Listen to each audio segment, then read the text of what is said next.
में हम पहुंच चुके हैं। चंबल के बीहड़ की शुरुआत यहां से हो चुकी है। आप देख रहे हैं ये पूरा बीहड़ है, जंगल है और बस यहां से जमना शुरू और इससे आगे पचनदा है और ये पूरा चंबल का बीहड़ ही गिना जाता है। रात होने वाली है, लगभग 4 बजे हैं और यहाँ सूर्य डूब जाएंगे लगभग आधे घंटे में, 1 घंटे में अंधेरा होने लगेगा। अंधेरे के बाद फिर मतलब हमें व्यवस्था अभी देखनी पड़ेगी क्योंकि सर्दियाँ हैं और सबसे बड़ी चीज़ है यहाँ ताप कर लकड़ियाँ जलाकर ही, आग का सहारा लेकर ही हम रात गुजार सकते हैं, वरना बहुत मुश्किल हो जाएगा यहाँ पर एक रात गुजारना।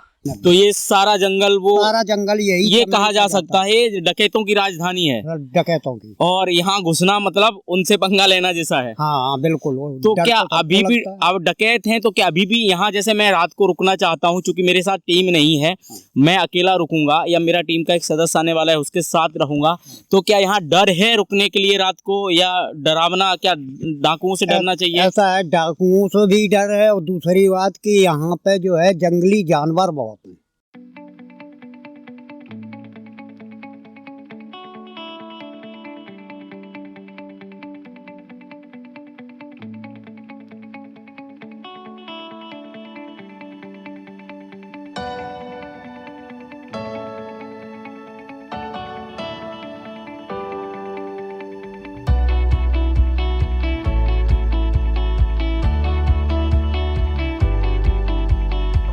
तो ये सब जंगल हम देख रहे हैं, एक खौफ ज़्यादा जंगल है। और फिलहाल मैं जैसे कि आपको बताया दोस्तों कि मैं इटावा से, जहाँ बीहड़ की शुरुआत होती है, जहाँ के वाघी फेमस हैं, जहाँ के देस्यू डकैत फेमस हैं, मैं वहाँ घुस चुका हूँ और पहली कैंपिंग मैं यहीं करने वाला हूँ रात में, ताकि आपको दिन का तो माहौल मैंने पहले भी दिखाया था, अभी भी दिखाएंगे, लेकिन रात में इस जंगल में क्या माहौल होता है, क्या फीलिंग होती है, क्या डर है, कितना एडवेंचर है, वो सब दिखाऊंगा। क्योंकि मेरी पहली यहाँ कैंपिंग है, एक डर भी है, डरावना माहौल भी है, क्योंकि मेरे लिए क्षेत्र नया है, तो इसलिए हमें बचाव भी रखना है। इसलिए पहली कैंपिंग में एक गांव के बहुत नज़दीक कर रहा हूँ। यहाँ जैसे कि अभी एक माइक बज रहा है, उसकी हल्की शायद आवाज़ आपको आ रही होगी, लेकिन अगर मैं यहाँ से आवाज़ दूंगा तो शायद वहाँ नहीं जाएगी। कांटे वाली लकड़ियाँ मतलब बहुत खेलना कांटों से, और जहरीले कांटे होते हैं चूँकि बहुत खतरनाक। जैसे मैं कुछ वीडियोस लूँगा, लगा दूँगा आपको, डर लगता है देखने से। और अभी मेरे एक हाथ में लग गया था, चुभ गया था, तो काफ़ी दर्द कर रहा है वो। और ये ग्रामीण भी बता रहे थे कि थोड़े इनसे बचना चाहिए क्योंकि सेप्टिक वगैरह इससे बन जाती है अगर ये कांटे लग जाएँ, थोड़े जहरीले होते हैं। तो और चूँकि वो निकलेंगे, क्योंकि उनका कहना है कि नाइट जब हो जाती है, लगभग सूर्य डूब जाते, फिर वो लोग जंगल में ज़्यादा नहीं आते हैं और खेती से ऊपर वाले के भरोसे डाल देते हैं। कांटे वगैरह लगा के रखे हैं ताकि जो खेती का नुकसान करने वाले हैं जानवर, वो जानवर ना आए। और सूर्य जैसे कि ढलता जा रहा है और मुझे भी थोड़ा थोड़ा डर तो लग रहा है, और डर वैसे नहीं लग रहा था दोस्तों, लेकिन जो ग्रामीण लोगों ने मुझे बताया उस हिसाब से थोड़ा डर लगने लगा है कि ये जो जंगल है ये बहुत डरावना मुझे दिन में भी लग रहा है। पर मैंने पहले ऐसा सुना था, शूटिंग की थी, कि अब डकैत नहीं है, लेकिन इन लोगों का ऐसा कहना है डकैत वो नहीं है जो जैसे बड़े बड़े गिरोह रखते थे उतने बड़े, लेकिन छोटे मोटे जो छिछोरे टाइप के डकैत कहा जा सकते वो हैं। वो कुछ नहीं लूटपाट कर सकते हैं, या हो सकता है कि कई बार किडनैपिंग कर लेते हैं लोग फिरौती के लिए। और उनसे ज़्यादा इन्होंने कहा है कि डरना है जो जंगली जानवर हैं उनसे डरना है। और जंगली जानवरों से कौन, क्योंकि मेरे पास कोई हथियार नहीं है, एक बैग है उसमें कुछ इतना हैवी, मैंने कम्बल वगैरह भी, जैकेट वगैरह हैं, थोड़ा इनर ले लिया था क्योंकि मुझे पता चला वो यहाँ आए तो सर्दी भी थी, तो मैंने इटावा से ही इनर टाइप ले लिया गर्म। और उसके अलावा मेरे पास ज़्यादा कुछ है नहीं, तो माचिस ले ली थी। यहाँ से लकड़ी इकट्ठी करेंगे, उनको ही जलाएंगे। और सुना जाता है कि जानवर थोड़ा भागते भी हैं आग से, तो मैं कैंप तो लगाऊंगा टेंट, लेकिन टेंट से ज़्यादा मैं सोच रहा हूँ आग की व्यवस्था कर लें तो यहाँ रात गुजारी जा सकती है और आप लोगों को दिखाया जा सकता है कि चंबल के बीहड़ में रात कैसी होती है, बाघियों की लाइफ कैसी होती होगी, बाघी रात में कैसे रहते होंगे इस बीहड़ में, वो फीलिंग आप कर सकते हैं। हंसना पड़ रहा है, लेकिन सच बताऊं तो डर बहुत लग रहा है। अब ये डर क्या पूरी रात गुजारने देगा या मुझे रात को यहाँ से उठ के गाँव में भागना पड़ेगा?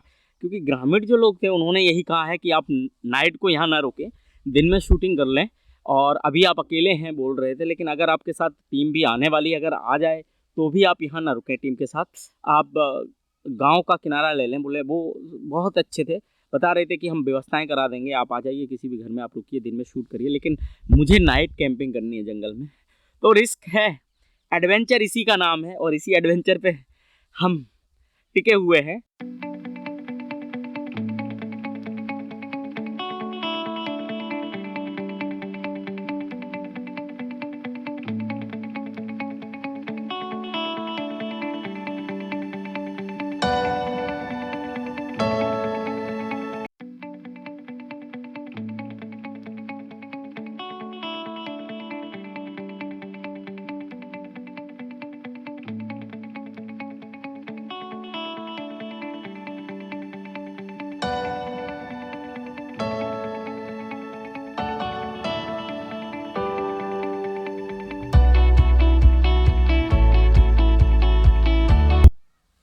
अजीब चीज़ होती है एडवेंचर, कि शहर को छोड़ के जंगलों में लकड़ियाँ निकाल रहे हैं, ठीक है, इकट्ठी हो रही हैं लकड़ियाँ, और ये रात को हमें सहारा देंगी जीने के लिए, और आप सबको एडवेंचर दिखाने के लिए। अंधेरा होता जा रहा है जंगल में, थोड़ा ज़्यादा ही अंधेरा हो रहा है, क्योंकि यहाँ पे देख सकते हैं पेड़ पौधे ज़्यादा हैं, और लाइट के नाम पर मेरे पास सिर्फ मेरा मोबाइल है और एक सूर्य बैटरी की लाइट है, उसको चार्ज कर लिया था, उसको मैं यूज़ करूँगा। लेकिन जैसे ही दोस्तों ये सूर्य डूबा है, वैसे ही ठंड बढ़ती जा रही है, और ठंड इतनी कदर बढ़ रही है कि अब डर लग रहा है। एक तो डाकुओं का जो भी हैं छोटे मोटे उनका डर, दूसरा जो ग्रामीणों ने कहा कि जानवर भी कुछ ऐसे हैं जो नुकसान पहुंचा सकते हैं, बहुत ज़्यादा नहीं है नुकसानदायक, लेकिन नुकसान पहुंचा सकते हैं, हमला कर सकते हैं झुंड में अगर हो तो, सियार वगैरह। अभी कुछ बच्चे गांव के निकले, उनकी आवाज़ें आ रही हैं, लेकिन इसके बाद कितना क्या हो पाएगा कह नहीं सकते हैं। लेकिन अंधेरा हो गया है, लकड़ियों की व्यवस्था कर ली है, अब लकड़ियों के बाद देखा जाएगा कि कितना मैं यहाँ पे सरवाइव कर सकता हूँ आज की रात को।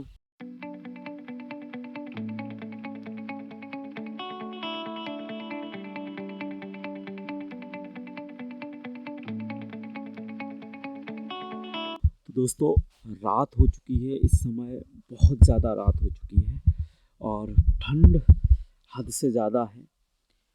गांव करीब है, वहाँ कुछ कुत्ते भौंक रहे हैं, उसकी आवाज़ आ रही है, जैसे कि कुछ ग्रामीणों ने बताया था कि यहाँ डर रहेगा कि आने वाले हैं जानवर वगैरह या डकैत। ऐसा तो अभी कुछ फील नहीं हुआ है, ना अभी किसी की आवाज़ ज़्यादा आई है।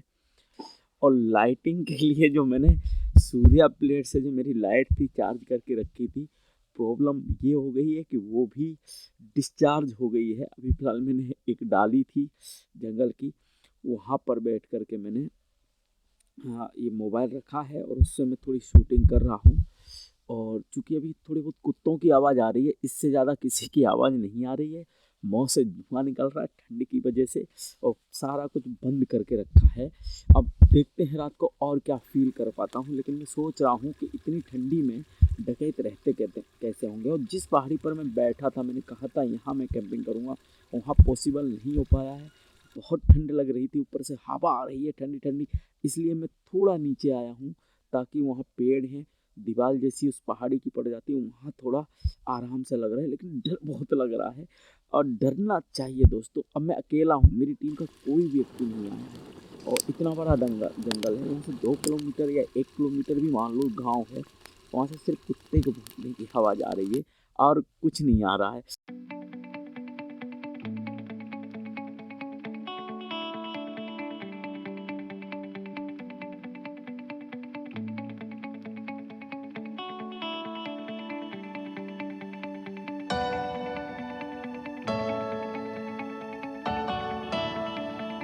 सुबह हो गई है और ठंड बहुत ज़्यादा है, जो हम तैयारी करके आए थे उससे ज़्यादा ठंड थी। लेकिन जैसे तैसे रात गुजार ली गई है, और जितना भी हम आपको फीलिंग करवा सकते थे वो मैंने आपको यहाँ करवाया। लेकिन बात वही है कि अब आगे का सफ़र कैसा रहेगा, कितना कठिन रहेगा, उसके लिए आपको जुड़ना पड़ेगा। जुड़े रहे हमसे, क्योंकि ये था, इससे डरावना और आने वाला है शायद, क्योंकि ये सरहद है चंबल के बीहड़ की। अब जैसे जैसे हम अंदर जाएंगे वैसे ही बीहड़ खतरनाक होगा, घाटियाँ खतरनाक होंगी, और उन घाटियों में सरवाइव करना भी थोड़ा खतरनाक होगा। जैसी ठंड पड़ रही है और जैसे कि मौसम विभाग ने कहा है कि अगले 4 से 5 दिनों में बहुत ज़्यादा बड़ी शीतलहर रहेगी उत्तर भारत में और मध्य भारत में, जिसमें उत्तर प्रदेश का वेस्टर्न एक पार्ट आता है और मैं उत्तर प्रदेश के वेस्टर्न पार्ट में ही हूँ, तो इसलिए मुझे भी थोड़ा ठंड का ज़्यादा है। और जैसे कि खौफ बताया था ग्रामीणों, तो डाकुओं का मुझे ऐसा कुछ लगा नहीं। हो सकता है शायद यहाँ ना हो, आगे चलकर हो, या आज ना हो, मुझे कोई रात को ऐसा फील नहीं हुआ। लेकिन हाँ, जानवरों ने तंग ज़रूर किया।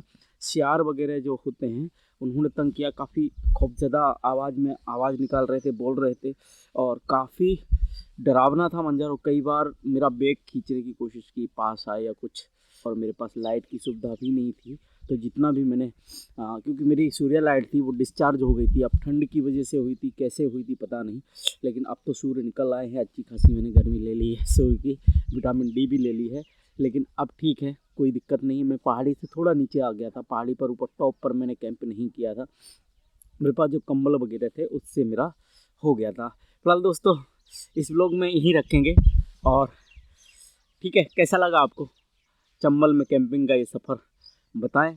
अगला वीडियो फिर लाएंगे, क्योंकि ये सफ़र लंबा है मेरा, 40 से 50 दिनों का मैं सोच रहा हूँ, क्योंकि 55-60 किलोमीटर मुझे कवर करना है, जिसमें तबीयत को भी संभालना है, सर्वाइव भी करना है, और भी चीज़ें देखनी है। पर मैं आपको सफ़र में रखूँगा, चंबल के इस सफ़र में अपने साथ, तो बने रहें। उसके लिए हमारे चैनल को सब्सक्राइब अभी कर लें और जुड़े रहें। मिलते हैं अगले वीडियो में।